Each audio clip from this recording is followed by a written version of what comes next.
Meantime, members of the Georgia Farm Bureau Young Farmer and Rancher program recently took their annual trip to D.C. and never fails. Word is they had a blast, plus they accomplished what they set out to do. Yeah, Ray, the trip gives the members an inside look at the legislative process as well as a chance to voice concerns with their representatives, which could not have come at a better time, as John Holcomb explains.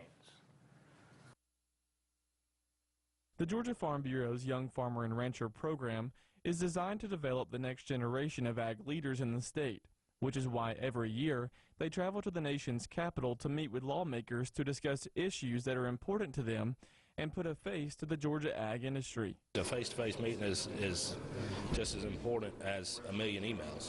When you have a face-to-face visit, they put a face to the product, they put a face to the farm, to the dirt. So it's important for them to see the effects it has on the livelihood of a person that's farming. The trip couldn't have come at a better time, as there are a number of issues that lawmakers are trying to resolve on Capitol Hill that affect the Georgia ag industry. But the most important right now is disaster funding. We've got a number of other issues on our issue sheets, but all of the energy and the focus right now on the Hill with our delegation is on disaster funding. They're going to have to get that done before they can shift focus to anything else. It's kind of clogging up the legislative wheels right now, so I think that's probably the biggest. During the office visits with lawmakers, you can bet that disaster funding was the main topic, and you can also bet that it was led by Preston Jimerson, a farmer in southwest Georgia that suffered devastating losses during Hurricane Michael. He, like most farmers in that area, need help and need it as fast as possible. Since the hurricane, everyone in South Georgia has suffered huge losses, both emotionally and physically and financially. But we're at a point now where hurricane relief was promised months ago. Since then, we've all made promises to bankers, to employees, and to ourselves that we would be able to overcome it and that the financial services and aid was coming.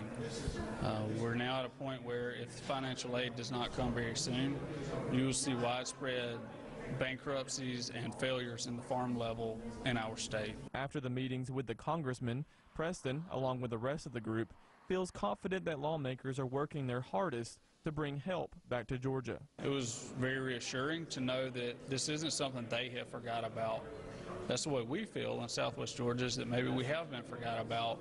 But you come here and get reassured that that in fact is not the case. They are still fighting just as hard as they always have.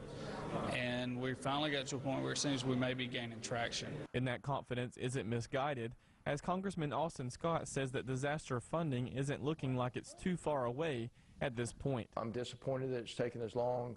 I'm happy at the same time that the number is a reasonable number for covering the losses.